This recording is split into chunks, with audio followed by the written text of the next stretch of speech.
All right, 6.4, quadratic formula. We're going to now solve equations by the quadratic formula. But before we do that, I want you to note something. What if a parabola crosses the x-axis, i.e. has roots, but you couldn't factor the equation? What would you do then? Well, one way is to do something we did earlier in this unit, and that is that we could take an equation as such. Now let's look at this one. This one, when you cannot factor this because 2 times negative 9 is negative 18, and there are no two numbers that multiply to give you negative 18 that adds to give you 8. So, and there's no common factor here either. So only thing we could try to do is maybe complete the square. And this one, we're lucky for us, okay, and again, there's the showing that it's impossible for there to be a product of negative 18 and a sum of 8. So let's look at that again just for a second. So product of negative 18, a sum of 8. So there they are, and these are all the products to give you negative 18, and you notice that it's not factorable. So the next thing we'll try is complete the square. So we can complete the square like we did earlier in this unit, and that is by removing the a value from all the x's. So inside here we have the makings of almost a perfect square. We minus the 9 that goes outside. We then invite twins to the party. Which twins? Well, it's 4 divided by 2 and squared, which is plus 4 and minus 4. And we kick out the minus 4 out of the party to create a perfect square. And when we take out the negative 4, we give back the 2. The a value is always multiplied by that, and you subtract 9. So you get y equals 2, x squared plus 2, x plus 2 all squared minus 17. So what's happening here is I know the vertex is below the x-axis and this graph opens up, so for sure it will touch the graph twice. But we haven't solved for this. All we did was prove that yes, it does touch the x-axis by completing the square. What we do now though is if we had it in vertex form as such, we could actually go ahead and solve for x. So let's move forwards onto the next page and see what happens. So here's our equation again. And what we're doing with this is now we're going to isolate for x. To do that though, we have to set y equals 0. So we're going to let y equal 0. And that means we get 0 is equal to 2, x plus 2 all squared, minus 17. And what we're going to do is slowly move everything over to the other side. Moving the minus 17, it becomes plus 17. The next step is to divide by 2, just as such, exactly as we did here. Now, the key here is what do we do next? Well, we need to get rid of the square. To do that, we have to take the square root. Now, what number squared will give us, for example, well, what kind of number could I have in here, square it, to get this number? Well, that number could be positive or negative.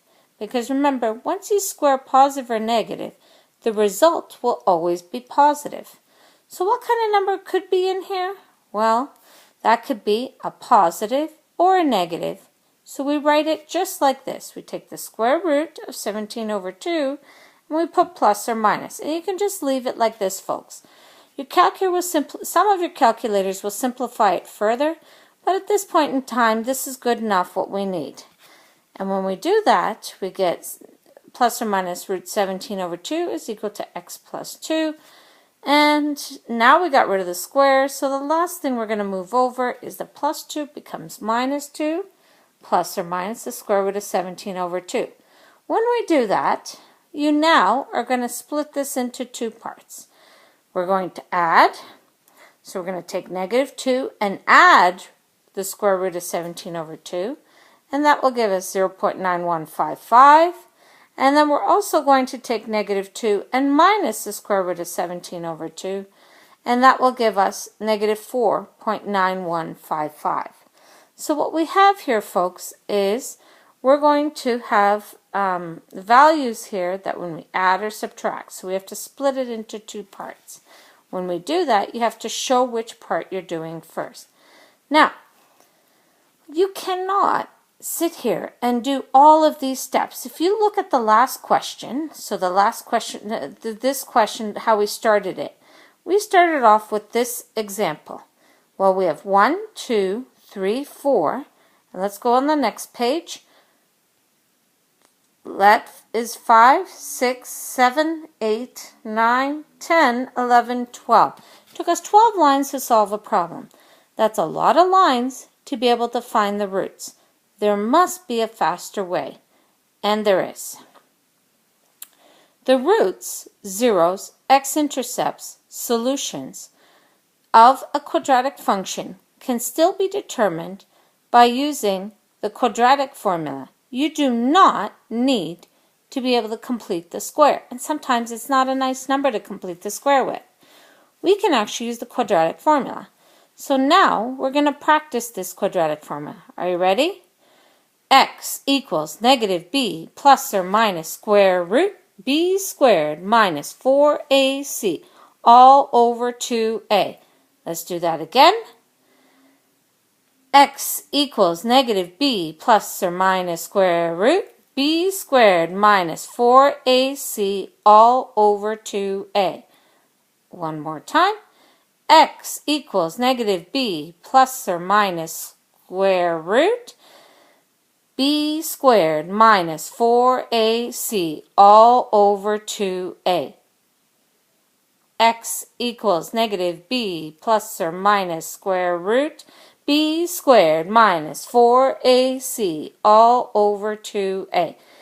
And one more time. X equals negative b plus or minus square root b squared minus 4ac all over 2a.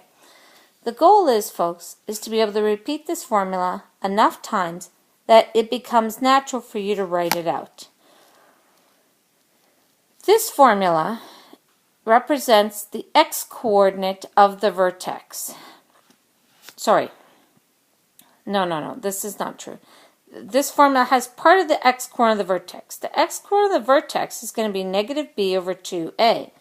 That represents the axis of symmetry.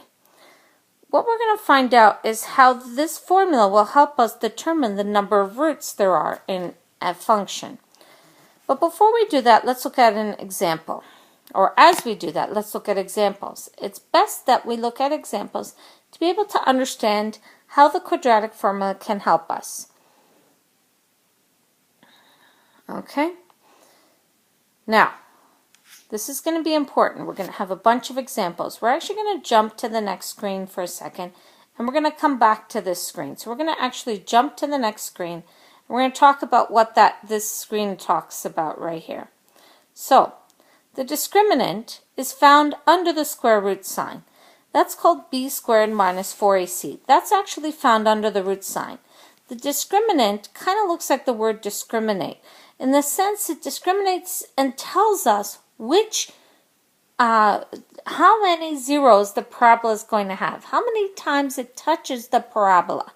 So that discriminates against which type of equation we're looking at. All found under the root sign of the quadratic formula, b squared minus 4ac. It's so important that whenever you use the formula, the discriminant is an important part of the formula that I need to see.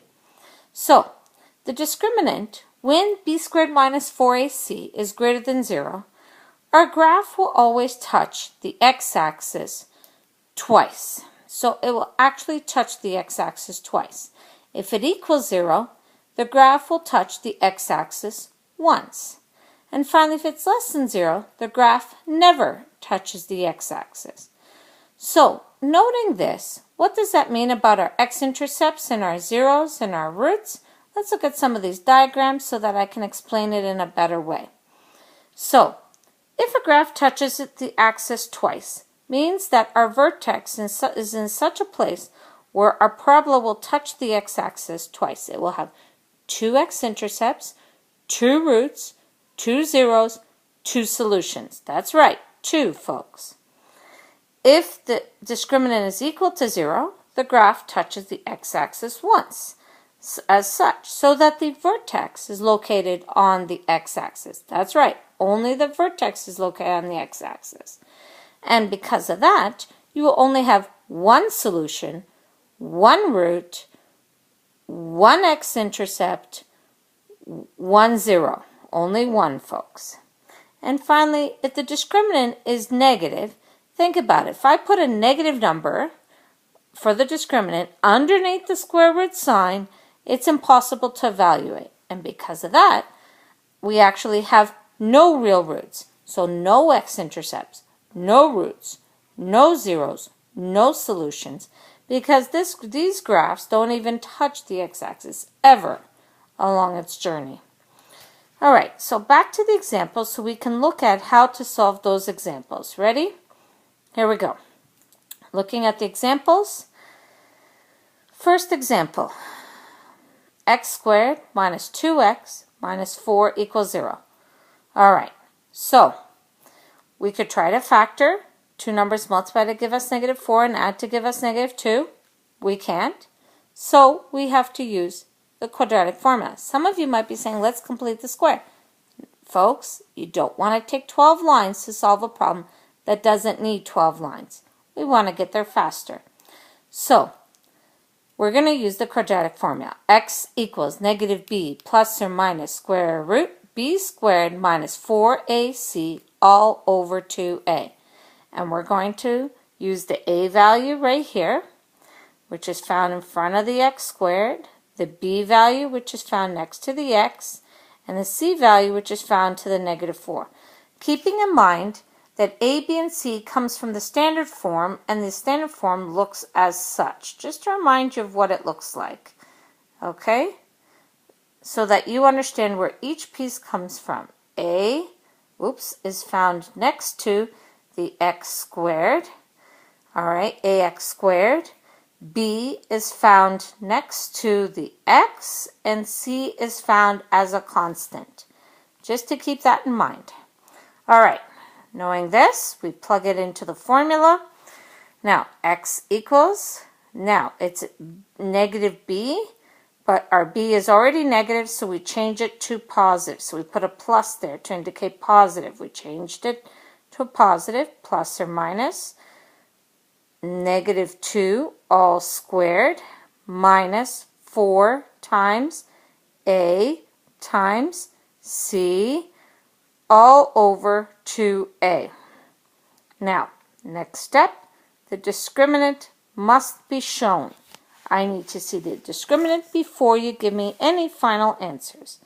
So, it's going to be 2 plus or minus the square root of 20 all over 2. Now, you can type this in your calculator, and you will get a strange thing like maybe 1 plus root 5 or 1 minus root 5, depending on which one you did first. Don't panic and don't worry. You should have a change button that will allow you to change the form that it should be in. Ultimately, the discriminant has to be shown. So you must show me that discriminant, and then you add the numbers to get that number, and you subtract the numbers, and you get this number. So the idea here, folks, is to remember to add or subtract and show me which one was add and which one was subtract. Discriminant is an important piece that is what I will be looking for. All right, part 2. 29x squared minus 12x plus 4 equals 0. What do we do here? Well, don't forget, because it equals 0, we could try to factor it, but when we start looking at larger and larger numbers, it makes more sense to use a quadratic formula because we will get to the answer faster. So x equals negative b plus or minus square root b squared minus 4ac all over 2a. And knowing this, we use a is equal to 29, b is equal to negative 12, and c is equal to 4. And we find the values. X equals positive 12 plus or minus the square root of those values. And we find out the discriminant. And lo and behold, folks, look at our discriminant now. Our discriminant in the last question was positive, and we got two real answers, two solutions. This time our discriminant is negative. What does that mean? That's right, you should be remembering that if there's a square root of negative, you can't do that. Because you can't do this, you can't do the whole question. And because you can't do the question, it must be unsolvable. There is no solution, so therefore there are no real solutions. There's no real x-intercepts. There's no real roots. There's no solutions to this problem. All right, one more. 2x squared plus 4x plus 2, and that also equals 0. I'm just going to include quickly a equals 0, just really quickly so that remember that it's always equal to 0. Okay, a little quick equals 0, good. And we keep solving. X equals negative b plus or minus square root b squared minus 4ac all over 2a. We plug in the values of a, b, and c into the equation. Don't forget to show me the discriminant, the actual answer to the discriminant. And lo and behold, this time our discriminant is equal to 0. That's right. So do you remember what a 0 discriminant will result in? Hopefully you do. A discriminant of 0 means that we will have one solution. That solution is going to be negative 4 over 4, which is negative 1. So x is equal to negative 1 is our final solution for part C. So now you've seen the three different types using the quadratic formula. All right, and then we've already looked at the discriminant. That's what we looked at, folks, earlier. And let's keep moving. This is a word problem, and it's example 2. We're going to find the path of a ball is modeled by the function h equals negative 5t squared plus 20t plus 3, where h is in meters and time t is in seconds. Before the ball is thrown, what is the height of the ball? Well, if you're still holding on to the ball, time must be 0. So we sub time equals 0 into the equation, and we get that the height of the ball is 3 meters. So the ball starts at 3 meters. Then the next question says, after 2 seconds, how high is the ball? Well, after 2 seconds means that you sub h equals 2. Sorry, t equals 2. 2 seconds is time. And we solve for h, and we found out that the height after 2 seconds, that the ball is going to be 23 meters high at 2 seconds. The last part is, when will the ball hit the ground? Well, we sub h equals 0, because the height, when it's hitting the ground, the height is 0 of the ball. Well, 0 is equal to negative 5t squared plus 20t plus 3. And we're going to use, that's right, quadratic formula again, folks. A equals negative 5, b equals 20, c equals 3, into x equals negative b plus or minus square root b squared minus 4ac all over 2a.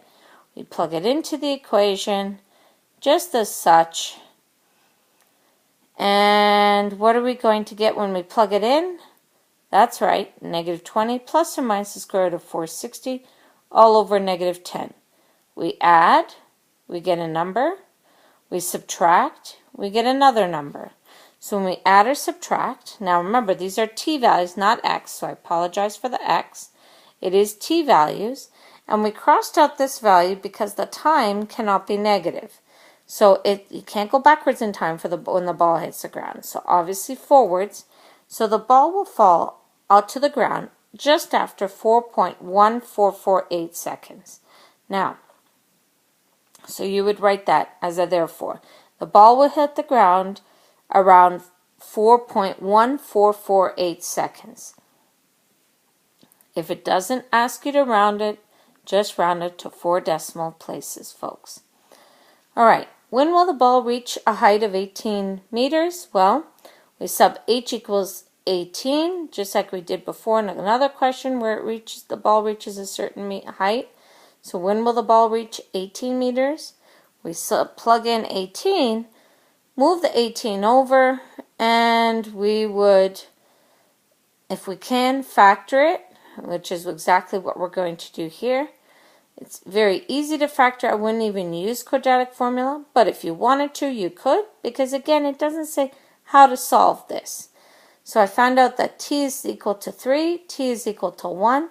What that means is that the ball is on its way up, okay? So let's do a little drawing, a quick drawing. I'm just going to draw it here. So we have a little drawing here.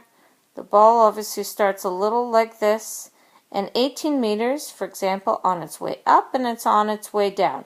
So at 1 and at 3 seconds, the ball reaches the 18-meter mark. So the ball reaches a height of 18 meters at 1 second and 3 on its way up, and 3 seconds on its way down. And how do you know the graph opens downwards, folks? Well, look, the a value is negative right from the very beginning. All right, and that's the end of this part of the video, folks, on quadratic formula. Hope this helps. Have a great night. Have a numerical night. Take care.